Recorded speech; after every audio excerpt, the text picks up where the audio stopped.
Josh, I've been thinking about this for a while, and I think I'm finally ready to say the ghost, the specter, the remains, the Indian burial ground of one CM Punk. I think it's finally gone and it's been lifted from the company. I don't know if they called an exorcist or like there was an exorcism done, but I can finally say I like just my opinion. I think after Brawl Out and Brawl In, I think the company's finally in a good spot where they've I think have finally put everything with CM Punk behind them. What do you think? Yeah, I would agree with that actually. I mean, the reverberations from the punk thing were felt for a long time and contributed to some lackluster product. Like it just had all sorts of, quaking issues that caused a lot of problems in the company. And it's weird to think that it's been years at this point since that happened. It's still kind of fresh, but I would agree that AEW is in a better place now than the immediate aftermath, and Punk himself is actually in a much better place. And everybody's better off as it is. Yeah, because I don't know how far to go back and track it, but I want to say sometime just last year you started to really kind of notice just like different behavior patterns, just like within the company. There was less, rah speeches to go out every show, whether it be Copeland or Dax. It felt like a weekly thing, which is like, oh God, we got to have a rah speech every week because, Phil's going out there throwing shots, or whether it be Paul Levesque or Nick Khan on a weekly basis, they're just like going out there and they feel defensive, and especially after the NXT debacle, which was that didn't turn out well for anybody, honestly. I don't know if that was kind of like a moment where Tony had to take a step back, or maybe it's all the new personnel that they've hired internally. I just feel like from a leadership standpoint, it starts up top. That's where it starts. And I just feel like Tony's really taken I don't know, a look at it himself, or he's felt like as a leader, hey, we can't really worry about anybody else. Let's worry about putting out the best alternative product that we can on a weekly basis, and then please the fans. And I brought this up last week with Wade, or maybe it was last week or the week before, whenever I did the Dynamite show with Wade, and he had thought Tony as a leader was holding people to a higher standard, and I just really appreciate them kind of just being above all the shoot stuff, because Nick Khan's gonna still call him kid, which is fine. That's just a running bit. Bill Simmons is gonna throw pot shots on him on his podcast, because like all across the Ringerverse, Tony's kind of like a joke, because obviously Nick Khan influence, and then the Jacksonville hasn't been great of late. And I look at that example of the anniversary show where they passed Nitro. Dynamite of old, that would have been an easy opportunity to bury Eric Bischoff, but I think nowadays it's so much harder just to punch up, because nobody ever wants to do it. Everybody wants to be petty, because everybody, we're all human. Everybody wants to be petty every now and again. But I just thought that was kind of like a turning point where I'm just like, okay, I think we're all growing up a little bit now. Yeah, although to be fair, the celebration for the Ops winning the trios title did seem a little over the top, almost like they were saying, "Hey, Bischoff, FYI, we kind of passed your 52-week deal." Um, yeah, It was over the top. yeah, I thought it was more just kind of a victory, like, hey, we're Dictator John's vulnerable. Right, So there's that storyline purpose for it, yes, and it also happened to be like the end of one of the best dynamites in years. So yeah, what's not to age celebrate? Age is probably one of the better shows that they've put on in quite a long time. I don't know. I'd have to really think about where to rank it in like the history of AEW, but just the show overall was, it was one of their best. And like I said, when I know it could definitely be frustrating, even though for reasons unknown, where they're clearly the number two, they still live rent free in WWE's head for what I don't know why they bother. They just have this desire to always counter program. Because I completely forgot that AEW announced Double or Nothing first, and then weeks later, of course, WWE said Battleground can be at the same time, just of course. So, and then I do find it amusing sometimes that rather than kind of like make a big stink about it or call them out on the media calls or whatever, they're gonna just counter programming. Just when WWE announced the Saturday night main event show, I thought that was a brilliant idea for AEW to say, okay, we're gonna just have you can watch, fans can still watch this, but we're gonna just have our show on too first. So. So I'm just anticipating the media note when we get the first ever Saturday afternoon main event at some point. I just, because that's what they do. I wouldn't put it past them. I mean, furthermore, AEW announces this big Mexican show, so WWE's like, well, I will just buy the next biggest Mexican promotion. Sir, if I can channel my Paul Heyman, sir, my inner Paul Heyman, please, sir, I think I would like to buy a Mexican promotion at this point, please, sir. Like, it just, the timing of that was kind of odd as well. And just also with AAA being on Max, I don't know if that was an additional kind of like poke or pot shot, because I just found that so weird. I was in Mexico in March, and I forgot I was on like I needed to use the old Nord VPN so that way I could watch stuff, and I saw Alberto Patron on my Max, and I was very confused. I didn't really know what was going on. So, and I saw JBL there, and I was like, ugh, I don't want to watch this.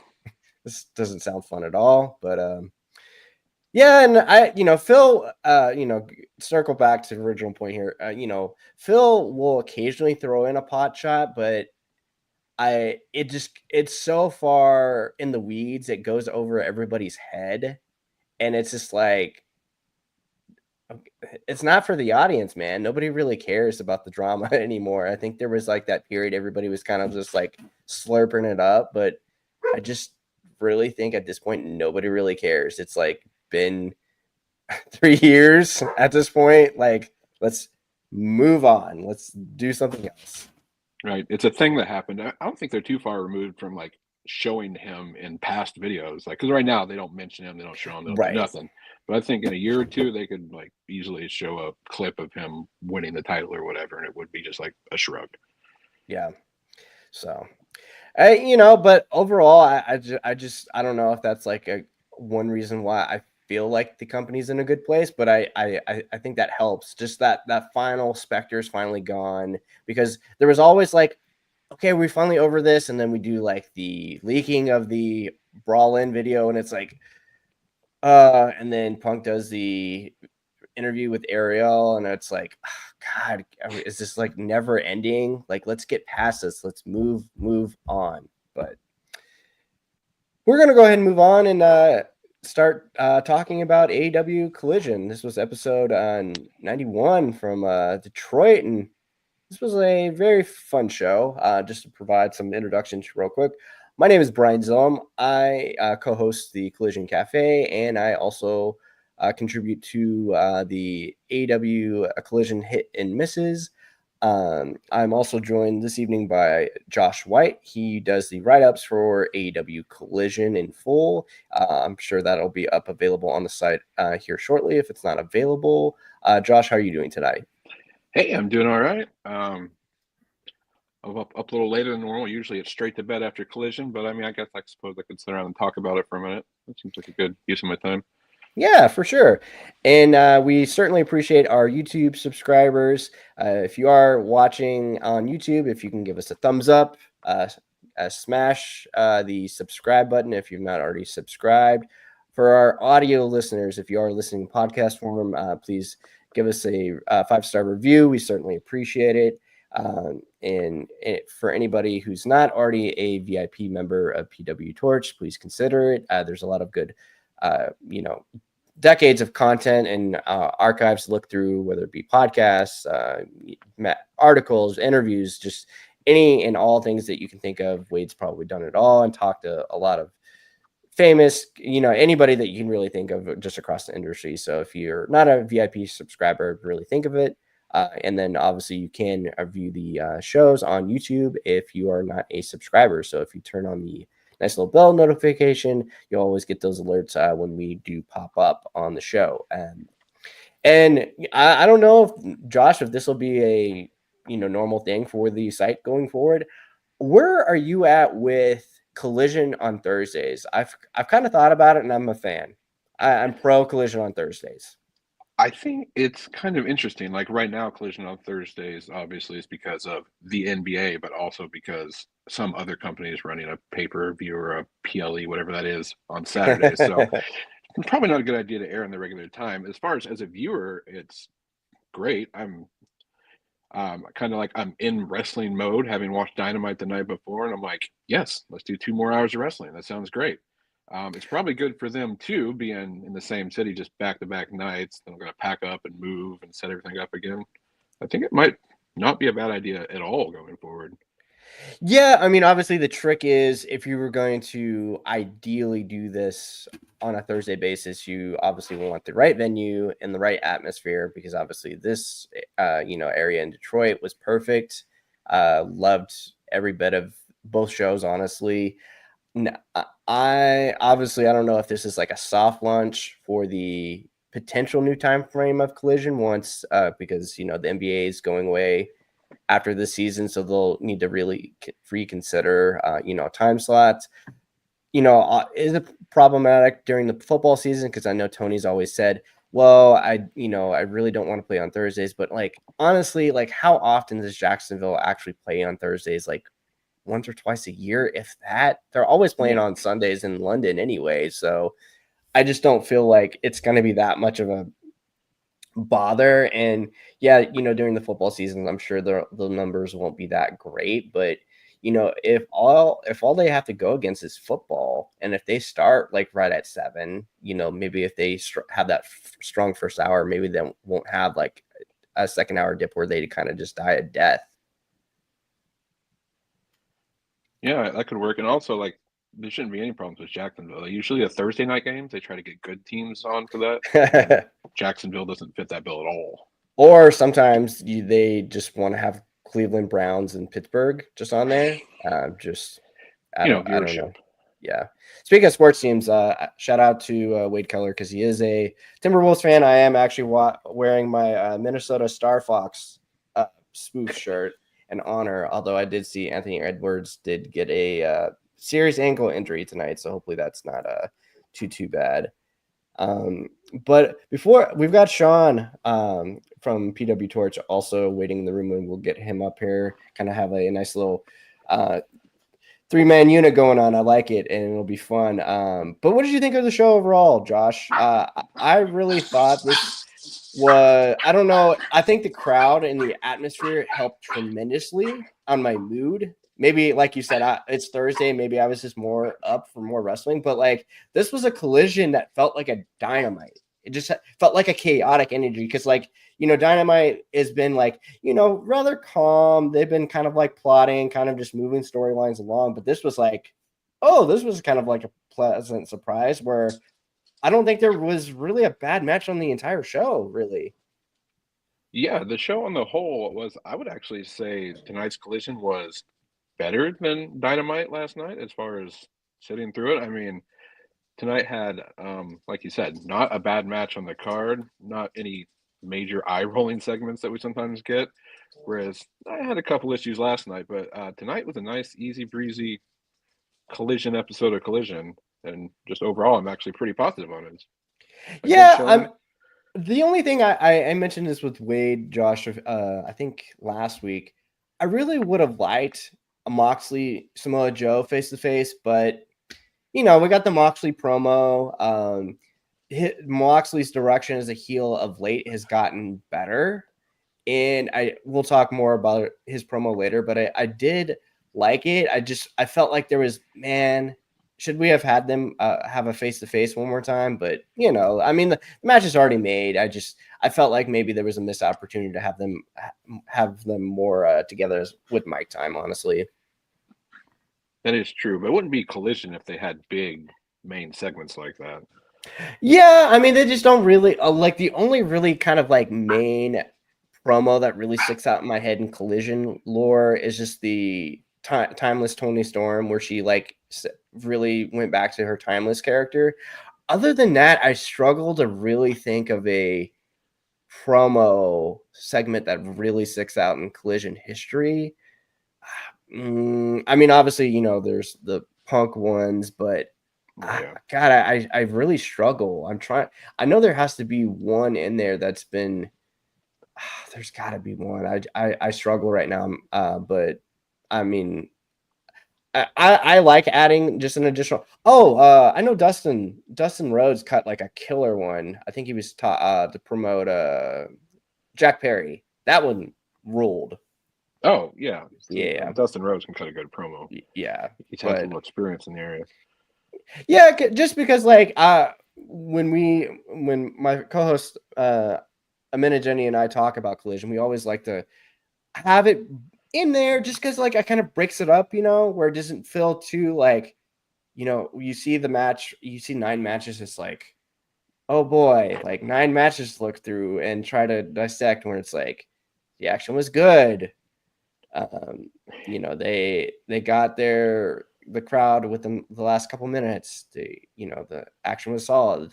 There wasn't really any progression as far as the storyline. The match just kind of happened, but just for this setting, especially with like the big show on Wednesday, you would have liked to see it. Well, I guess we did see one kind of angle progress into Wednesday, and I guess we'll talk about it here shortly. But we've got Sean waiting on stage. We'll go ahead and bring him up and get you on stage. Sean, how's it going? It's going well, guys. Good to talk to y'all. Josh, I finally get to see your face. I've been talking to you for I don't know how long now about I don't know, God years knows at this point, what. probably. And Brian, it's good to be on a show with you. I've obviously got to hear you on Wade and with I know you and Cam Hawkins are really good friends. I miss Cam on the I know he's doing great stuff with the Ringer and all that other good stuff, but I do miss him on the Torch. He was fun. I really always enjoyed him. So it's I'm glad you get to talk about wrestling when you get the chance, man. And it's good to be on with you guys. How you doing? Good, Sean. I appreciate that. See, we're breaking bread here on the Collision review show. I love it. That's good stuff. Good stuff. Well, Sean, what did you think of the show tonight? So as a whole, I think I'm definitely more down than you, Brian, on AEW. As a whole, I think I've kind of always been a little more down on this. There's things I've always liked about it, but I've been down on the company, and I mean, this still felt like a B show to me. Yeah, the fans were into it, and that made it a fun show. But it was still just matches where you just knew who was going to win. There just wasn't a lot of intrigue, and that's one thing about AEW that kind of drives me crazy is they just have a lot of matches where it's just you just know what's going to happen. Like Ricochet, we'll talk about it. He goes, 10 minutes with Angelico. It's like, why? I mean, I know Angelico's not on TV much, and that's why they're trying to, show who he is. And I understand that part of it, but it just matches for the sake of matches just to get, and then there's that Gowan stuff. I'm curious to hear what you guys thought about that. I was not expecting a Zach Gowan sighting on TV in any way. So I that mean, was wild. could you imagine like I think it was the Tom Green. I don't know if you guys follow him on Twitter. I think he said, could you imagine seeing this graphic and not watching Collision and trying to process what the hell this is? Wow. Because Sean, I always think about these weird AEW match graphics. Like the one that always sticks out to me is CM Punk versus Penta. Because that's so weird. CM Punk versus Penta, and obviously, it could happen, at some point again on Raw, but that was one that was always sticking out to me. This is I will always remember this match graphic. It's so weird. Gosh.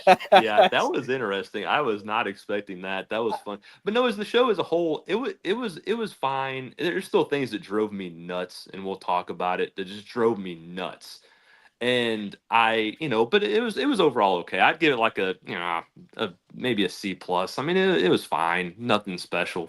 It told about Wednesday's show, which I did like. They did get you excited about Beach Break on Wednesday, and that's good. That's what they should do.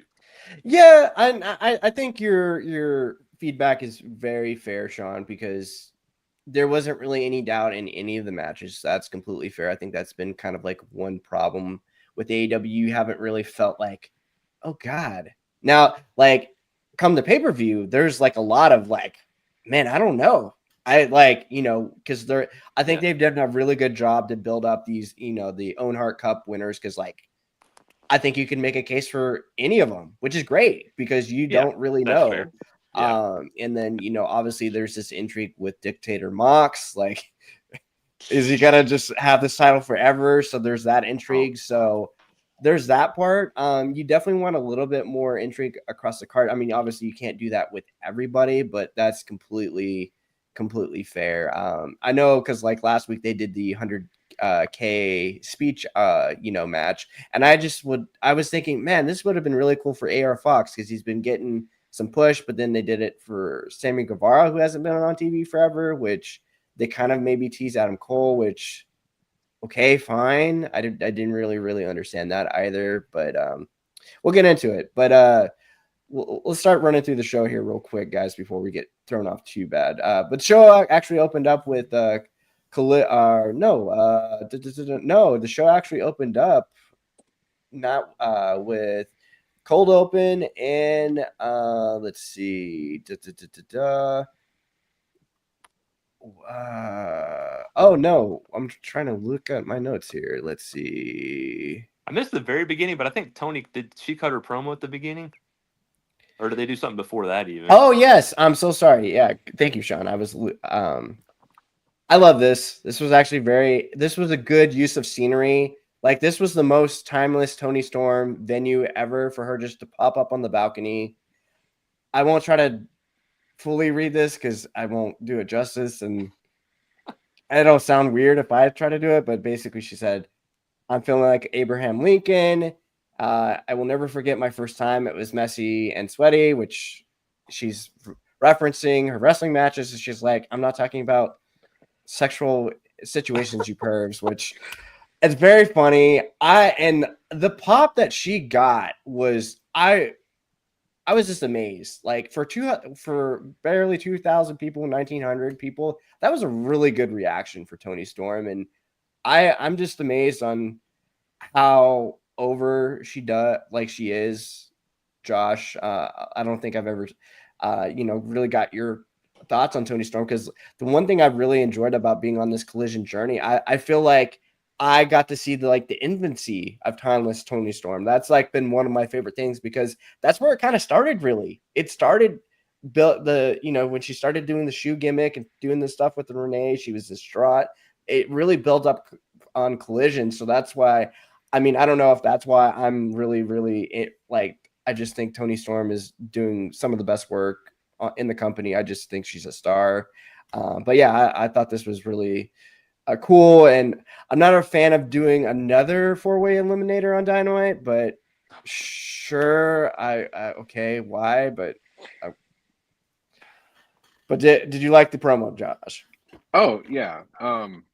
Any show that starts with timeless Toni Storm promo it started on a real high note for me. That's probably why I was so positive on the show. It's like because it starts off with Toni Storm with a microphone in black and white, cutting double, triple, quadruple entendre promos, which they always get me. I love it. She's my hands down favorite female on the roster. It helps that she's good to great in the ring, but honestly, if she just wants to come out and cut promos every week, that's fine. I'm okay with that. If they do that on Collision every week, I will watch Collision until it stops airing. Yeah. We got Barry Wood, Sean, my dog. I like the wholesome demeanor, yet he crazy about wrestling, man. Thank you, Barry. So Sean, description. So did you enjoy the timeless Toni Storm promo? Well, like I said, I did miss it. I tuned in right after that. I think I caught some of the end of the Ricochet match, so I think I missed the promo. But I will say about Toni, I love Toni Storm. I mean, I do love what she's done. I've said a little, and Brian, you might not have heard. I think her character still. I just don't know if she needs a title. I just think that she's so over. I think she's over without it. I don't think she needs it. I think you had a chance with Megan Bayne to really put somebody new over, and they didn't do it, and that kind of bugged me. But I understand why they didn't. I mean, it's Toni Storm. She's over. She's. I just wish she wouldn't have had the title 3 other times before on an interim basis, and that kind of that's what drives me crazy. If it had been her first time, it'd have been like, all right, cool, it's fine. Right. First time, she's into it, she's going. She's so fun. I mean, she's so funny. She does crack me up. I mean, the thunder tits, and all this other stuff. It's amusing. It is fun. It does get me enthused about the next promo. What's she gonna say? I like, what is she gonna come up with now? It's like, I don't know what else she can come up with at this point. Yeah, and with her too, I always just think about like, wow, this was a lady that was getting a pie shoved in her face on SmackDown. Yeah. And look where she is now. She's totally come full circle. I always go and talk when we do our Collision show. Me and Amen, we always talk about, God, is Toni Storm one of the biggest stars in the company right now? And yeah, I think she is. There's no doubt about that. I mean, you can't argue that. And Sean, I don't know if you've seen kind of like the dog days of Collision. I do appreciate how they're making an emphasis now of putting world champions on the show. Like, even if it's Moxley on like a promo. I mean, the last two we got them both doing stuff, which that's good. I like that because like it makes it where it's not like a Rampage afterthought. Like, it's a big deal. Like, you're gonna have sometimes Swerve's gonna pop up, so it's good to at least have like that idea. It's like, okay, tune in, watch the show, because you're gonna miss. You've got the world champions coming in. You might miss something. Yeah, and what you said about the Eliminator, these Eliminator matches are effing stupid. They're effing stupid. I mean, there's no point, especially a 4-way. We're going to eliminate 3 people just randomly in a 4-way. And, like, that Tony's going to win. It's just so stupid. It's just, okay, they have Sky Blue coming back. Like, it's cool. Like, she's been gone for a while. I don't think she's a main event star. I don't think she ever will be. I think she's okay. I think she's fine, but so she's there. That's okay. And then these 2 random people that we don't know, and they're just going to lose to Tony. I mean, these Eliminator matches are getting old. There's no sense of why they're happening other than, yes, if they won, it'd be okay because at least they deserve a title shot now because they beat her, but they're never going to win. Like, Tony's going to win every time. So just. Yeah, she's never lost one. No, and they keep on. So eventually she's going to lose one. And I think, like you said, Josh, it's going to happen eventually. Like you said, Sean, I would have liked if they were going to do something, if they didn't really have anything like in the works until after Double or Nothing, I would have totally ran back Bayne and Storm again for Double or Nothing. And I thought that's what they were going to do because they protected Bayne kind of like in the loss, because Toni Storm just outsmarted her because like Bayne was kicking her ass the entire match. So that the finish protected her. I assumed they were running that back in some type of, stipulation of some kind. But Josh, are you with me that Bayne should not lose a second time though? I don't think that's smart either. I mean, why would you do that? I don't get it. That hurts Bayne even worse, losing twice to her. Then you're really having to regroup from what you just did. All the stuff you've just built her to that point. It wouldn't make any sense to me to do that. Yeah, I don't know if they're even running that match back necessarily. I don't think so. Not at this point. But they've done a good job keeping Bayne strong since then. Yeah. And like Brian said, during that match, she looked dominant and lost in a fluky way. And she's been nothing but dominant since then. She's going to destroy Anna Jay next week.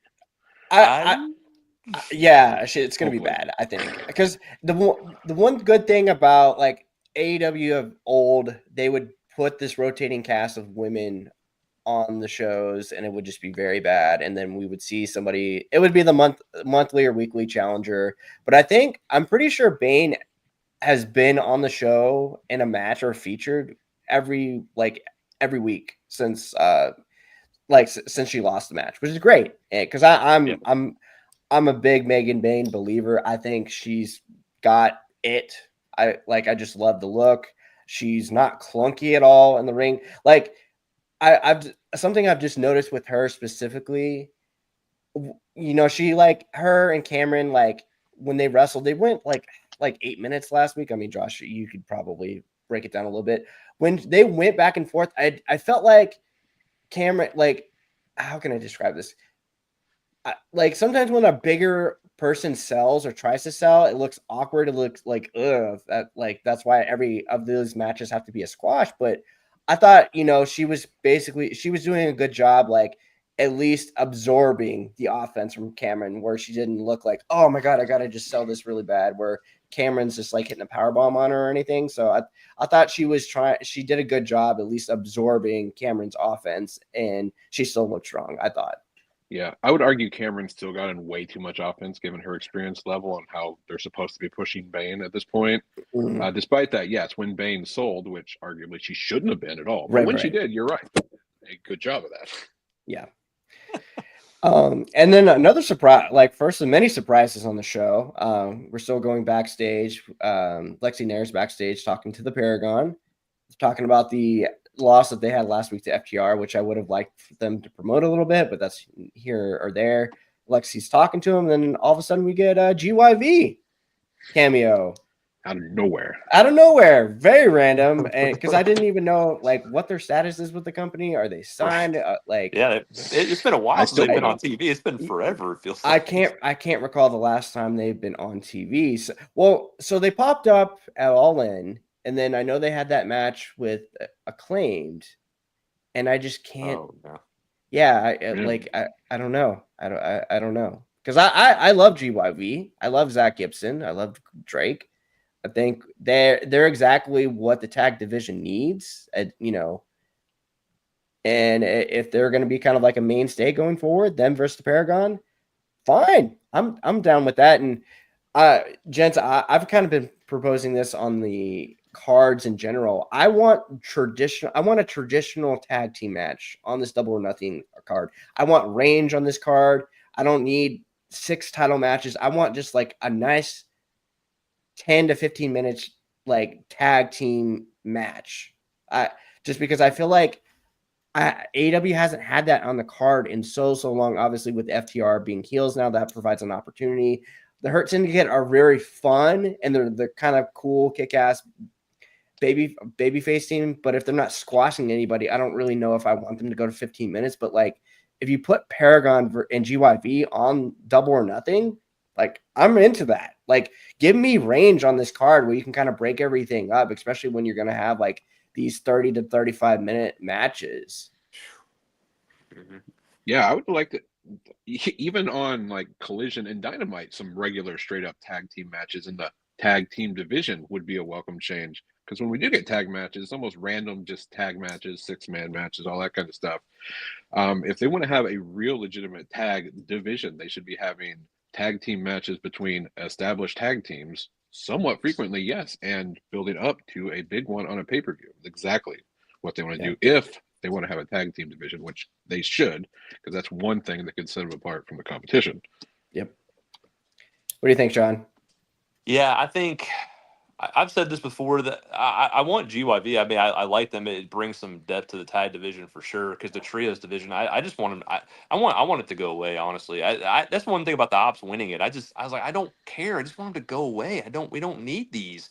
Samoa Joe and Hook was fine as a tag team. We didn't need Shibata in there. Shibata is doing nothing for me personally. I mean, he was probably great in New Japan. Brian, you probably know well more than I do, but he's done nothing in AEW. It's just been a bunch of matches and he's doing they beat him all the time. That doesn't help either. No, of course not. And so, but with the Paragon, I don't need those 3 guys together anymore. Adam Cole needs to do something different.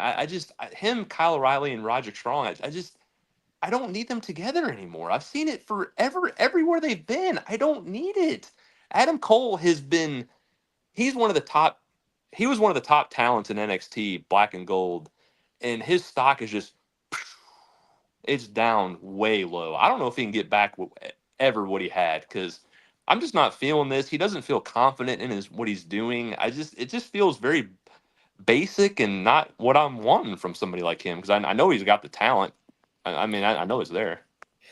Yeah, he's an interesting case, just because you hear everything, you hear the stories, and you see interviews, and from everybody I talk to, he's a sweetheart, and he's a good guy. He's very big into video games, and he seems like a stand-up guy. So I personally always want to root for him, but I'm not going to really push back on you at all, Sean, just because, he's a TNT champion right now. That's cool. But I know it feels so. This TNT championship feels like the least championship out of all of them right now. It just feels so nothing. It just feels like when Garcia had it, it was just as bad. No, it was even worse.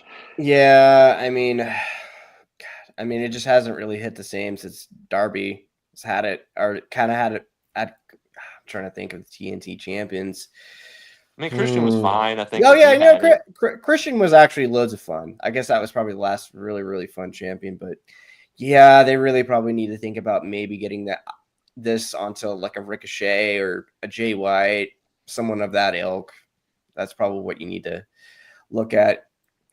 And just for a reminder for all of our audio listeners, if you've ever wanted to get involved in the show when Wade's doing a post show, you can always email Wade at wadekellerpodcast@gmail.com. If you'd like to email Wade and get involved, that's wadekellerpodcast@gmail.com. And if you are interested in being a VIP subscriber, you can view full details at pwtorch.com/govip. Sign up with a credit card, debit card, PayPal, Patreon, to your Spotify, and to your Apple account. All right. And our first match actually on the show, guys, was Ricochet versus Angelico. Pretty fun. Like, I like Angelico just because he's such a different he's different variety from like the normal AEW wrestler. I do like how he kind of uses his length for chain wrestling. I like that. That's good. It's kind of like a ZSJ adjacent kind of. Although Angelico's never there. I think he's usually on ROH with Serpentico. But yeah, this was kind of like a random match to pair Ricochet with, but just to kind of get. This was a fixture, obviously, for the post-match angle, but match was fun. I mean, the crowd was really into it. I mean, Ricochet, I think at this point in his career is getting a lot of good actual heat, which I would have never thought that in 2025, that Ricochet is actually getting like sustainable heat. That's kind of a wild thing to think about. And, match was fine. Ricochet won with Vertigo and followed up with the Spirit Gun, but match was fun. The crowd was really into it. Josh, what do you think?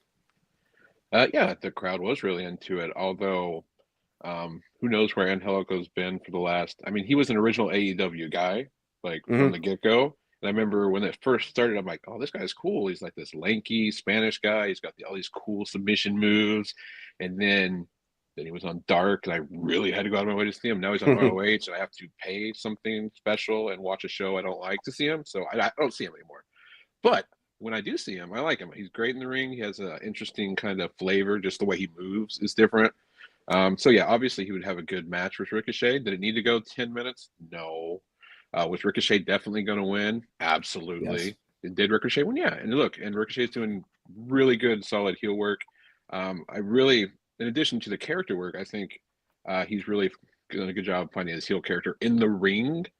Now, like the Spirit Gun is not a high-flying fancy finisher. It's pretty much a hit you in the face kind of sudden thing. I mean, it's a rip-off of the Hidden Blade, obviously, but it's still more kind of a heelish move. It's less dazzling than a lot of his stuff. So, I don't know. I think it's good. Ricochet's doing good. It was a fine match. Crowd liked it more than I did, but yeah, they were there. Good for them.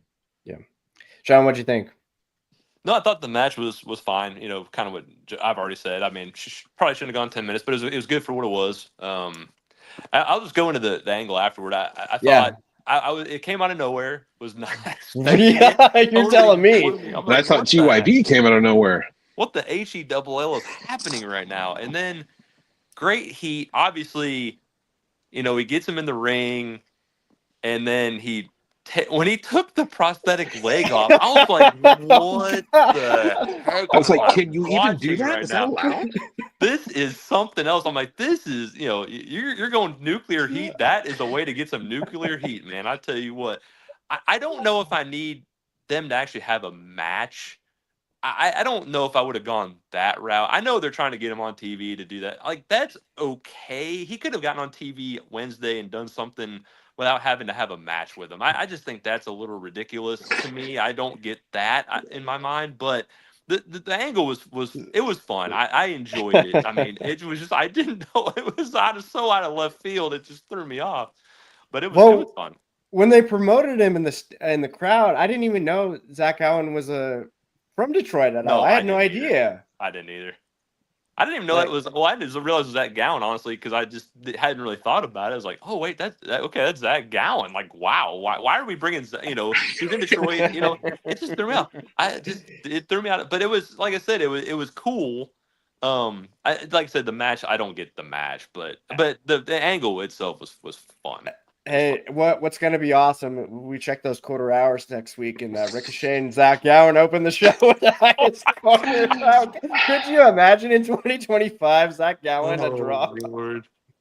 I mean, it's probably going to be a crazy match. I'm just guessing. Oh, the prosthetic leg's coming off, and Ricochet's going to get beaten over the head with it like many times. That's going to happen. I'm pretty sure. I mean, I'll watch that. Could Ricochet lose? I think he could, right? Maybe.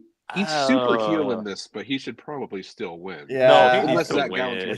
He needs to win.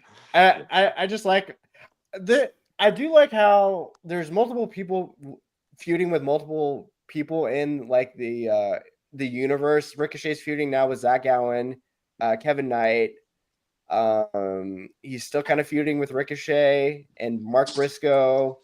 Kevin Knight's feuding with Roosh. And who else is he feuding with? Ricochet. So, like like you said, Sean, I would have not had Zach Gowen on my bingo card, like wrestling a match on Dynamite when we just had Rhino wrestle a match on Dynamite. That's crazy, but we'll see. Just good stuff.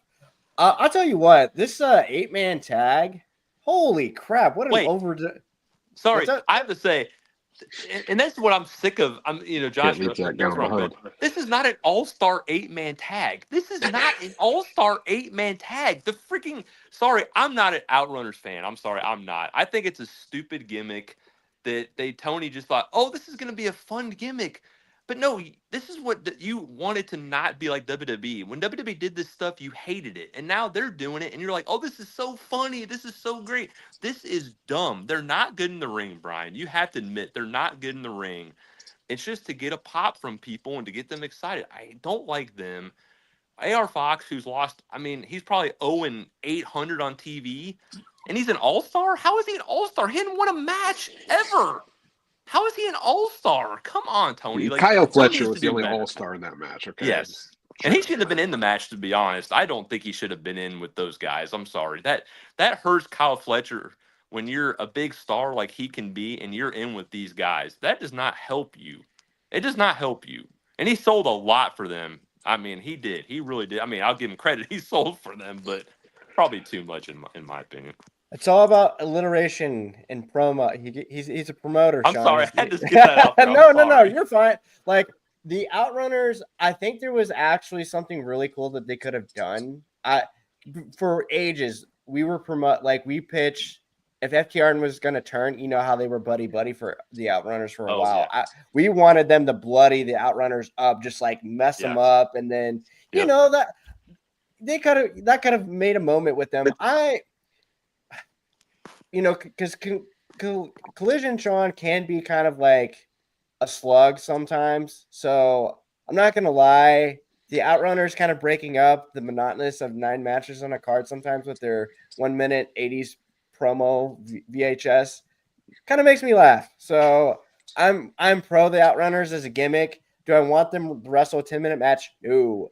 But in this setting, I thought this was over delivery. I had so much damn fun with this. Because I saw all the people on there. I was like, I don't know. But it was the typical AEW party match. And I thought Bandito and Fletcher, they were great. I kind of want to see them in a singles match and just tear it up. Everybody, AR Fox, like you said, Sean, it sucks that he always loses because he's actually really, really talented. Because No, he is. He does some of the craziest stuff you ever see. He did like a cannon, like it was like almost like a cannonball dive off Bandito's shoulders. Yeah, that's crazy. That was crazy. Great athleticism. And then I did like how the Outrunners were like, hey, we're not going to dive, but we'll be a springboard for you, Bandito, so you can dive off. Brian, has AR Fox ever done a promo on TV ever? Do we know about him as a person, like at all, other than he's a good in the ring and he flies and does all kinds of cool stuff? Sean, you have to kind of remember he's still kind of paying the sins he's paying back from the sins of whatever happened from All In the couple years prior. Okay. So that's fair. He was actually like in that really great segment with Swerve when they beat up Nick Wayne at his house. They were building him up because I think he turned on Darby because, Darby like let him know like, hey, you let me live at your house, man. Like, there was actually a little backstory there. So they were kind of building him up at the time, but then whatever happened with that. So, and he was kind of like in timeout. And now he's just kind of just this guy who's on TV and can take a pin, which they actually did pin in our AR Fox, believe it or not. Which I was like, you can't pin one of the Outrunners, but I guess like pin one of the Outrunners. Don't pin AR Fox again. But it was a very fun. This was an over delivery of a party match for me. With everybody involved, I had a great time with it. Yeah, I would agree with you that it over delivered because when I looked at it, I was like, oh God, this is not going to be great. I'm like, well, at least Kyle Fletcher's in it. Maybe he can save this match, and he didn't have to save it because for the most part, like you said, everybody overperformed. Like even the Outrunners didn't look bad out there. They hit their spots fine. They did their double elbow drop, which is all I even want to see. Yeah, and they did that. The double buy. Sean, come on, you have to admit you have a little fun with that. That's a cute spot.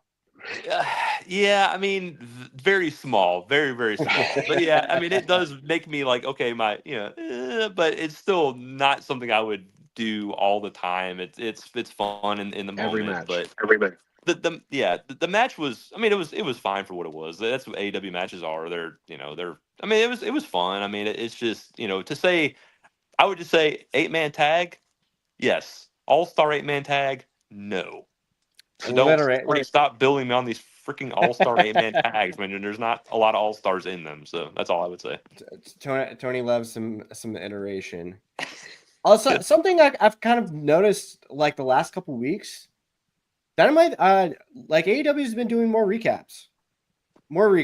Like, yeah, it has. And I've had conversations with different folks. I don't know where you guys are at. I obviously don't want to be beaten over the head. Like, that's probably why Michael Cole's not my favorite announcer because I don't like being spoon-fed everything. But like, at least the way they're doing it, they're just like, hey, like if you didn't see this, we want to just make sure you're like fully aware. So I'm just like, okay, I don't think I mind that. And like with this being the go home show prior to the big show on Wednesday, I think that's okay. I don't mind that. Yeah, no, that's great. And you're right. They're not spoon feeding you. They're like handing you back chips. Like, dude, you want a chip? I'm like, yeah, I'll take a chip. Thanks. That's great. Yeah, it's just like a little reminder, like, hey, this has happened.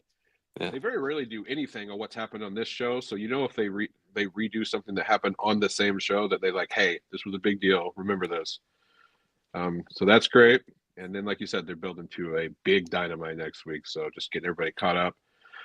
Although I doubt there's anybody watching Collision that didn't watch Dynamite. That's got to be a small percentage of wrestling fans. Yeah, what do you think of Dynamite kind of doing more recaps on the show, Sean? Yeah, I'm all for it. I'm definitely with Wade in that I want them to not, quote unquote spoon feed, but I think they should, big stuff that's going on, they should tell you more. If you haven't checked in and you're looking at it and you didn't see what happened, they're gonna tell you in bits and pieces what's going on. I think they should do that. I think that's fair. I mean, why would they not do that? Why would they? If it's a big, I mean, it doesn't have to be like super big, but if something happened, they should be able to go back to it here or there and talk about and recap it real quick. I mean, it's fine. There's nothing wrong with that. I think it's good. I think it's really good for them to do that more. Yeah. Then we had John Moxley in the parking lot, cut a brief promo. it wasn't typical Death Rider Moxley word soup. It seemed like he was actually vulnerable. He kind of accepted that Joe could potentially kick his butt for 20 to 30 minutes, but he's still like the harder guy and will survive. I liked it. Like, I like this a lot more than whatever message got lost in the sauce in the original like mission statement of the Outrunners. I know Wade mentioned this last night on the post show. Like, this heel Moxley with the last few weeks has gotten better. I'm a fan of it because he's showing ass first and foremost, because he's actually showing vulnerability, because you can't be the tough old hard guy all the time. So, I will still envision some type of screwy finish. I would hope it. I just assume Hook's going to interfere and cost Joe. That's just the way my mind's working. I would rather just Moxley just win outright. Like, maybe he just maybe he's able to use some what's the stuff that you can put on like a cloth on and kind of gag somebody out? Chloroform. Like, could Moxley just find some chloroform and just chloroform Joe and just choke him out like that? And it's like, hey, I won by myself. Like, I would rather finish like that than, Hook interfere potentially, which I foresee, which I don't know if that's going to be a prelude to Anarchy in the Arena, which I've got an idea on that, which we'll get to later in the show though. Mm-hmm. Yeah, this was on the higher end of Moxley promos in that, every promo Moxley's probably delivered in his life has been well delivered. Yes. Like, he's intense. You focus in on what he's saying. The problem is, for the last year or so, he's been saying gobbledygook at best. Death Rider word things that aren't going to happen. Yeah. Or things that could never happen, or things that you don't even know what the things he's saying are to even judge whether or not they're going to happen. Yes. But this was pretty much straightforward. This is, I'm having a match with Samoa Joe. He's going to kick my ass, but nobody gets their ass kicked better than me. What more do you want out of him than that? Yeah. Sean, what'd you think?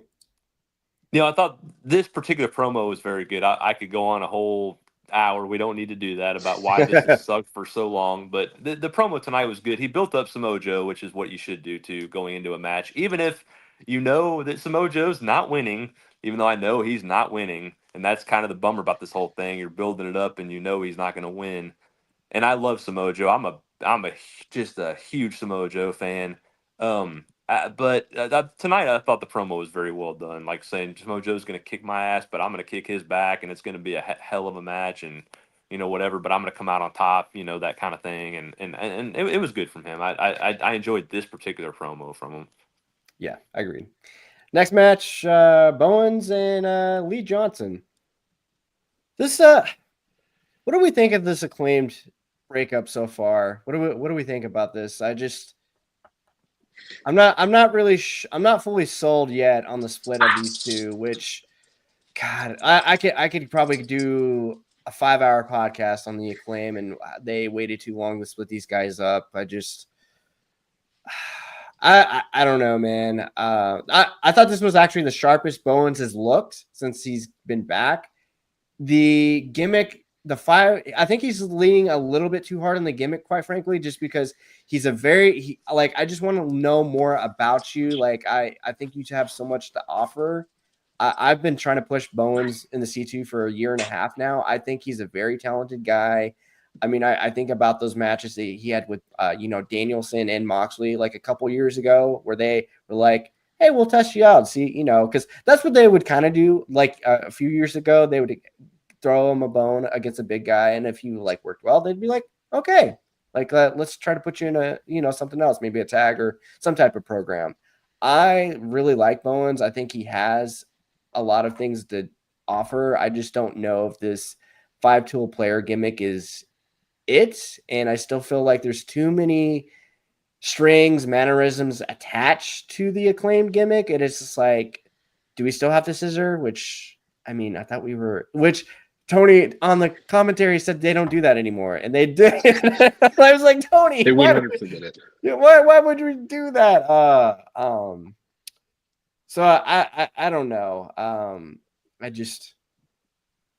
Because that was the one actually down I had last week, Josh, like the Max Caster challenge. I think that I don't know what we're doing with that at either at this point. Yeah, both members of the Acclaimed are, I would say, worse off now than when they were at their hottest, obviously, in the Yeah, Acclaimed. for sure. The end of the Acclaimed themselves was also starting to wear down. Just the act was starting to fall apart. It was no longer over and no longer interesting. So they did need to break up probably earlier. Way earlier. Obviously, Caster's in pretty much the worst humanly possible spot somebody could be in and still be on TV every week. So he's a joke, and I guess I assumed this was setting up Bowen's return, but Bowens is back and Caster's still So going to out beat there him. and losing in 45 seconds every week. I don't know where, if anywhere, they're going with that, or if that's just an excuse to get somebody else on TV every week, whatever that is. Bowens, on the other hand, I always thought he was the more primed to break out of the two, Mm-hmm. just because he's so damn smooth in the ring. Like everything looks nice and crisp. He's always in the right spot, all that kind of stuff. However, this character, it's a no bueno. It's not working for me. Yeah. I don't need him to yell 5-tool player 5 times. I don't need Billy Gunn in the back ring counting all 5 tools out. I don't know what the tools are. I know the last one's the it factor, and I don't care what the it factor is. All the tools suck, and I don't care that he's a pride of professional wrestling. Choose one. You're the pride. You got 5 tools. Either throw away the tools and take the pride, or toss the pride and choose 3 tools. 3 is a reasonable number of tools. I know 5-tool player is a baseball reference, but I don't care. It's not a good gimmick for wrestling. And the finish mollywop. Yeah, I don't care for that name or the fact that he's just hitting the guy in the face. Yeah. Sean, where are you at with who's better off right now, or neither? Well, I mean, I have to say neither. But with Bowens at the least won. Acclaim, way too late. Like that gimmick had a shelf life anyway. You knew going into it that was going to be hot for a little while. Everybody's going to be into the scissoring, all this great stuff. They're going to rap. They're going to do it. But I knew it had a short shelf life, and it did. It got cold very quickly. And then they just did the same old crap, and then they just stayed together for no reason for a long time, and hinted that they were going to break up for it seemed like 8 months, and then they did, and now Caster's doing stupid junk, and Bowens is talented. I agree, he's talented. I just his promo style doesn't work for me. He yells and screams all the time for no reason. I don't know why. And now I'm not with Wade on I can't have screaming, but for him it just feels like there's no Unnecessary. Yeah, it's unnecessary. Yeah, where MJF it sometimes is like there's a reason why he's yelling it every once in a while, but I don't know, just something about him. He's good in the ring. Like the match with tonight was, is what it was. I mean, wasn't very long. It wasn't. I mean, and Billy Gunn. It was a needs to go showcase away. match for Bowens. Yes, Billy Gunn needs to go away. I don't need Billy Gunn. I mean, I'm not. I don't even care what Wade thinks. I just don't. I don't like him anyway. I never really liked Billy Gunn anyway, so I don't need him on my TV. He doesn't do anything for me personally. Just go away. So Wade, you're here in spirit. If I could use a Wadeism, he's needlessly tall. Billy Gunn. Yes, and he does hover over him too. He does though. Just needlessly tall. Gosh, Billy Gunn. Man. But no, well, and I can track exactly where they should have broken up the Acclaim. I don't know if you guys remember the title match that they had versus FTR. It was actually a great match. It was a great title match at FTR because I was there. I was in Texas. It was the main event. And that was probably I will remember that sliding doors moment, because not to say, what FTR did after that wasn't great, because, that actually because right after that they did the dog collar match with, the Briscoes, which obviously was fantastic. I was there live for that. I just feel like the way they did that, because basically right after that, the Acclaim lost the tag titles to the Guns. Then the Guns lost the titles to FTR. So why didn't you just beat the Acclaimed, and then you could have just turned them? I just felt like you said, Sean, they had a shelf life. I would have break them up too soon than too late. And I understand they were the hottest merch pushes for a while. They got a really good pop when they did the first All In. I get it. It's fun. I thought, especially when they did the inaugural speech when they won the tag titles, I thought that was actually really endearing, and I really liked that because they made something silly, kind of how did this get to be sincere? This was because Bones opened up about his dad and everything else, and then that's right. I remember the one you're talking about. Yeah, so That was fun. that's why I was like, oh, okay, I can get behind this now. It's not just like a silly thing because you're like letting us get to know you as a person, which I like. I always want this. Give me something to like root for you, like Sink your teeth like into. Yeah. Bowens has a lot of stuff, and it's like, man, should they have just put him with the Hurt Syndicate and just put him in a suit and probably looked like $1 million, and maybe they could have like said, hey kid, like not tone it down, but just like let's reel it in a little bit. Let's use like you've got this energy. Let's utilize it in a different way. Mm-hmm. Yeah, I'm with you. They've hurt both guys, no doubt Yeah, about and it. they definitely didn't need to win the trios title with Billy Gunn 2 months down the road No, that because the was trios title should have just been retired, and yeah. the world could have went on in a nice, happy direction, and we could have a real tag team division. Yeah, I agree. Yeah. I agree. Options. Yeah, and then show's just flying by. We're already at the second hour. I'm intrigued by this, Josh.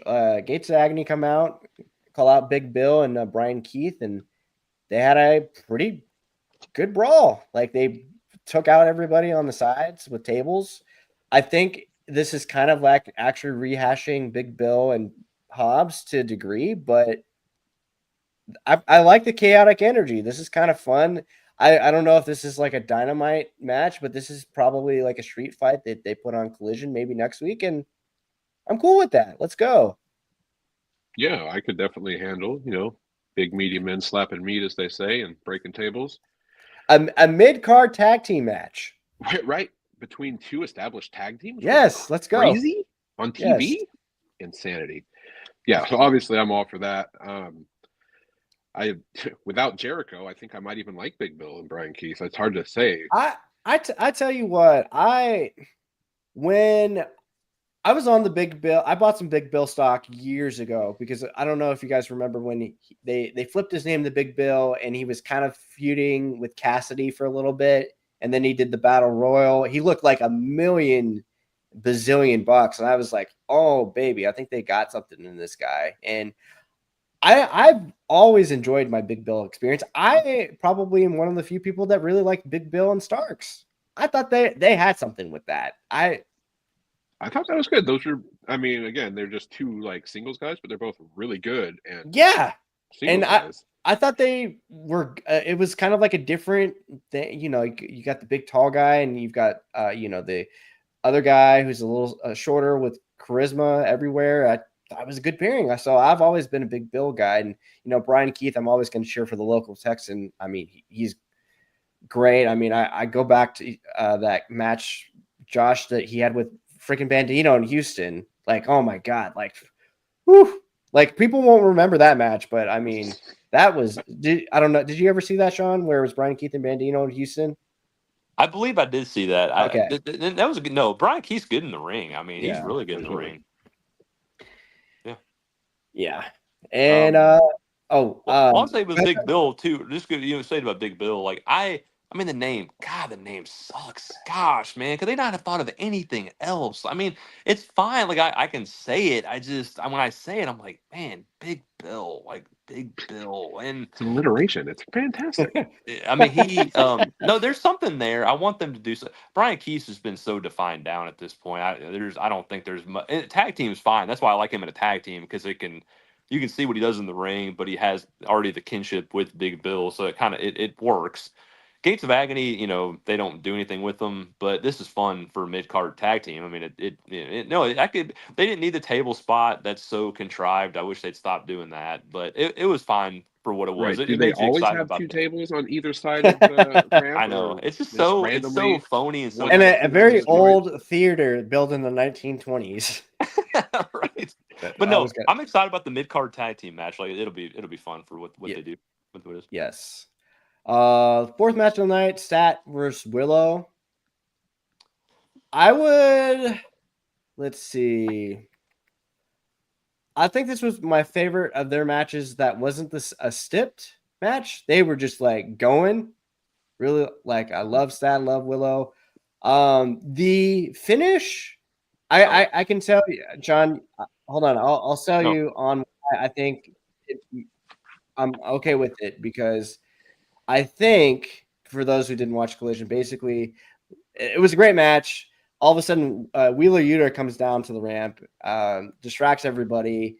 And with the distraction, officials trying to get Wheeler out of there. Marina Shafir comes out of nowhere, chokes Wheeler out with a chain.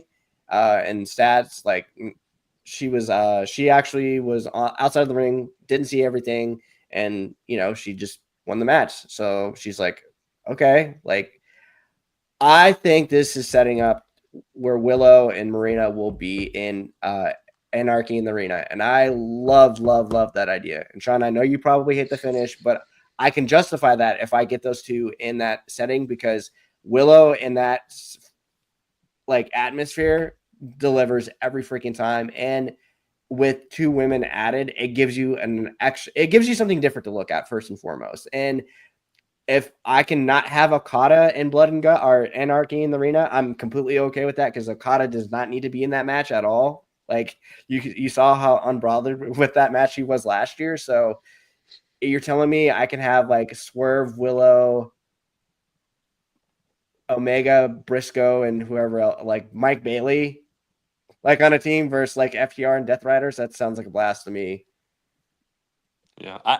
So Josh, let me. I just got to get this out. So, okay, I don't like the Anarchy in the Arena and all that stuff anyway. Myself personally, I just don't need 5 people just randomly getting together and doing these 5-on-5 matches. They're going to do it, and that's what they're going to do, and that's fine. If you're going to build that up, I'm okay with Willow and the Marina stuff because they've been building that up. Like that was fine. They freaking make Rick Knox look like a freaking idiot. Why is he going out of the ring just to talk to Wheeler Yuta? Can he not do that from the ring? That is so stupid. You have to, Brian, you have to turn your brain off. And I don't want to do No, that it makes in a sense. wrestling match. No, I agree with you. Stupid. So to get where they got was fine. The way they got there was so bad. Like, just find a different way to do what you want to do than to make. And Rick Knox, they always do it when he's the referee too, which is funny. They just make him look like a buffoon and a stupid freaking guy who doesn't know what he's doing. And that frustrates the crap out of me, because you can get there without doing this kind of stuff. And sorry. No, it completely makes sense. Go ahead, Josh. No, you're not wrong. They've established him as a buffoon. So actually, this is in character for him to just have a chit chat with Wheeler Yuta in the middle of a very competitive women's match. That's right on brand for him and AEW refereeing in general, unfortunately. Yeah, that's something that always annoys me. It happens. It seems like it hasn't been too frequent lately. Like, I think this was the only real super annoying referee incident of the night, despite other than the ending where they couldn't bother to ring the bell. But I'm going to admit it. But other than that, like, this is the only time anybody looked just absolutely stupid. So I mean, 1 match out of 7, that's not bad. Not bad. Well, the one I can only really think of. I feel like there was a Jericho. Was it Jericho and Bandito again? Like, no, it was Jericho and Dax on Collision weeks ago. Do you remember that, Josh? I remember the match. Yeah, I think it was like, was it Aubrey or I can't remember. It was Aubrey. It was. I can't remember. It was really bad. It was really bad though. But the match itself, I want to talk. I mean, I didn't think it was a great match. I thought it was good. I mean, I thought it was fine. I mean, I like both of them in the ring. I didn't think it was their best match personally, but I thought it was good. I just think with Willow, there's something there, and that's why I do like the stuff with Marina, because they've built Marina as a badass, and Willow needs something like that to get her on the right track to being the star that I think she could be. And she's way. That's why it was so frustrating, I guess. They protected her in losing, which I'm glad. If she's going to lose, that's the way that they would do it, to protect her. I just want Willow to win this next feud with Marina, because Willow has something, and they need to go into it now. They need to do something with it. There's something there. Stop and start going back and forth with it. Just go all in with it. And I love that jacket she was wearing on Wednesday. Can I get one of those? It kind of just gave me like it felt like those early 90s like puffy jackets. You guys know what I'm talking about? Yeah, I had a Parker when I was a kid. Yeah, like that's what that's what it kind of reminded me of. I just love the design, or like a nice little windbreaker. That looked really good. No, but I'm with you, Sean. It would be nice to get Willow in, series program. It's hard because like I said, it is a good problem. There's a lot of people in the women's division now. It's not just like a competitor of the week or month now. There's a lot of people to go through. I think there's still opportunity to build Willow up to do something pretty significant at All In. So what that is, I don't know.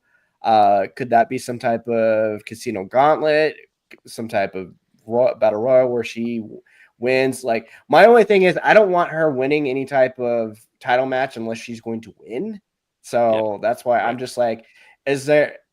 I don't mind just mid card feuds in the women's division. I think that's a really good, healthy thing. It just builds up like, hey, like we can actually, because I always harken back to the Statlander Willow match that they had in Double or Nothing, like where, Dave Meltzer had the famous tweet, like, Godspeed to whoever has to follow Pac and Osprey. And, goddamn, they sure as hell did.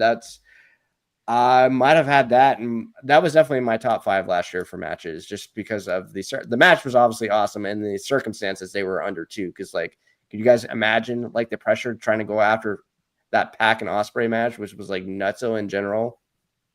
Right. Yeah, and then Stat and Willow go out and put on maybe the best match of the entire card. So yeah, and Stat as a heel worked. They ruined that with her and Stokely. There was something there with that, and they just totally just got rid of it for no reason whatsoever. Yes, with no explanation either. And Nope. I don't. We can only fathom or gather what could have happened there, but like Willow, and then if you're gonna add Kryptonite to John Moxley, because he fears Willow. So I mean, I would love Willow doing like a Dr. Bomb to Moxley or something like that. That sounds like a great time.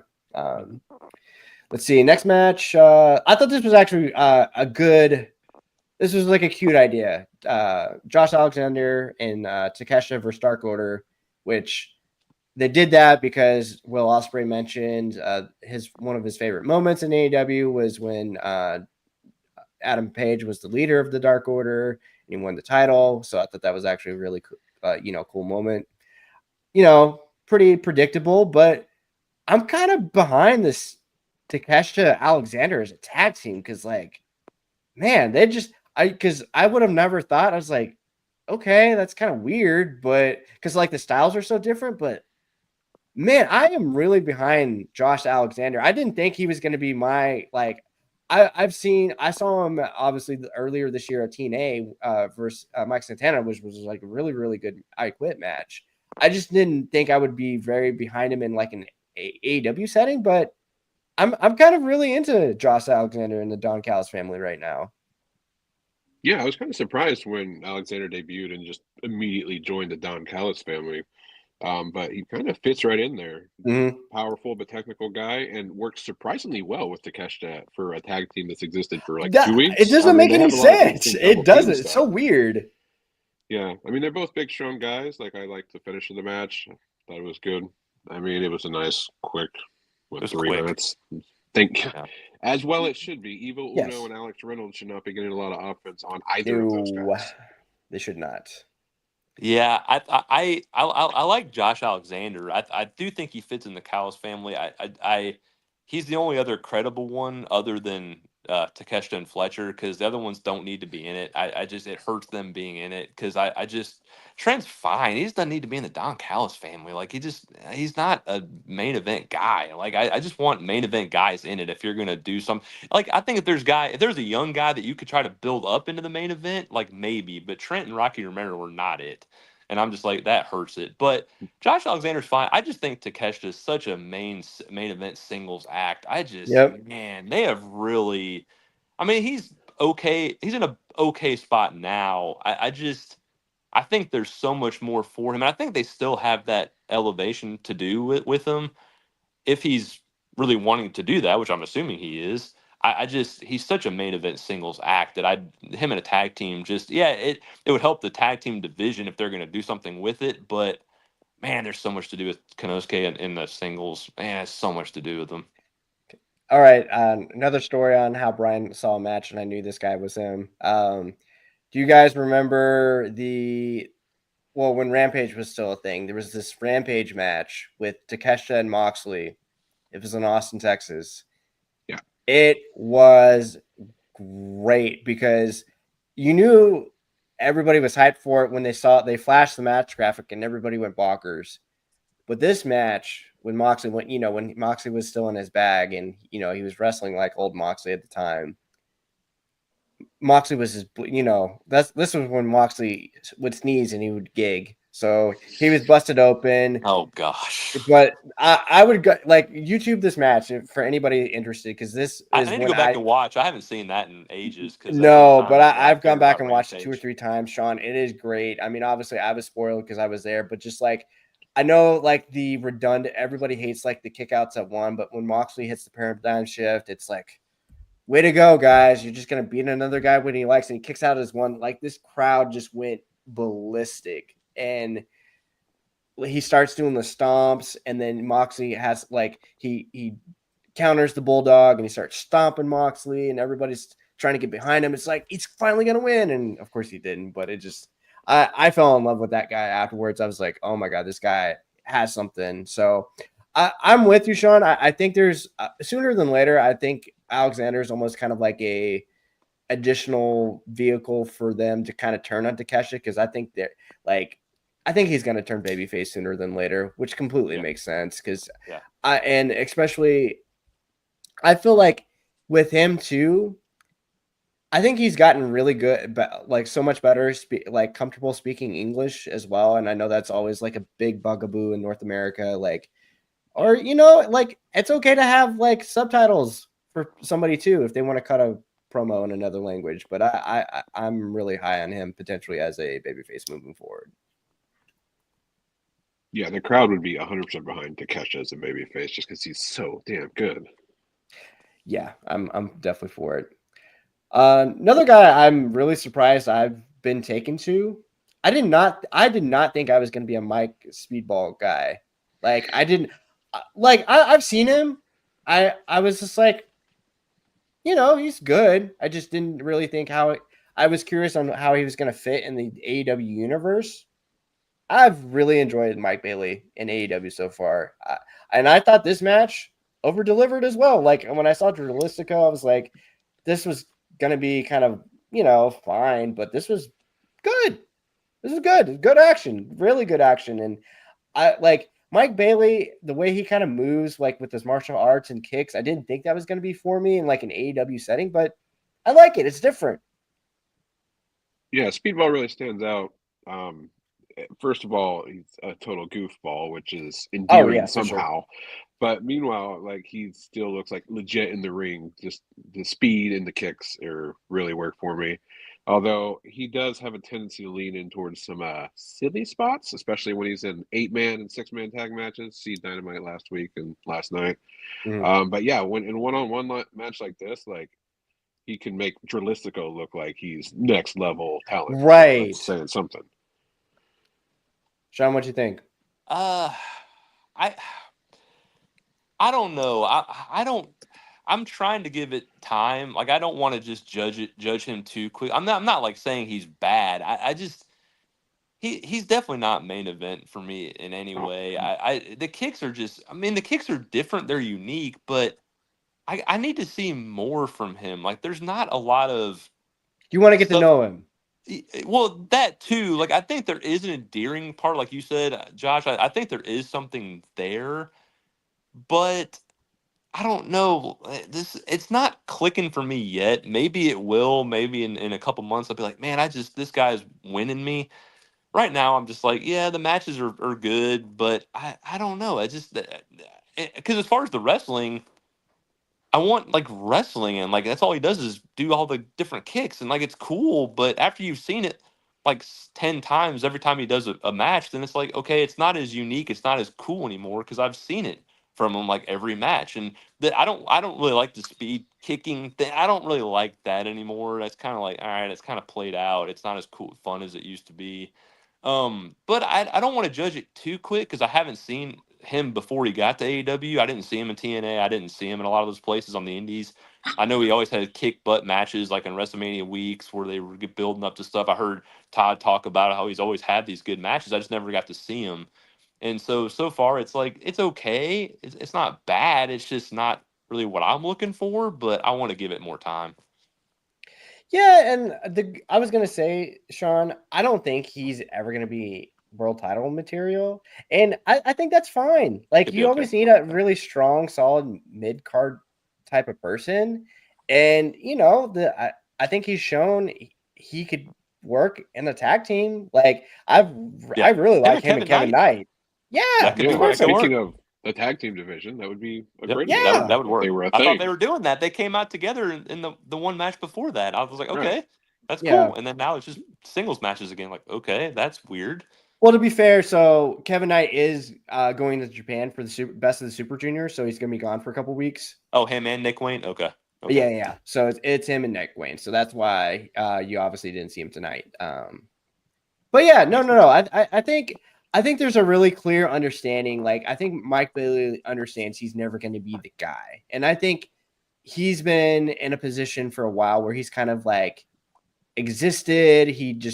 I think he's always had visa issues from my understanding. That's why he's never really been like on a big stage yet. I think ultimately this was probably the best decision for him because like if WWE would have signed him, they would have made him a very, very silly version of himself. Somehow that's even more silly.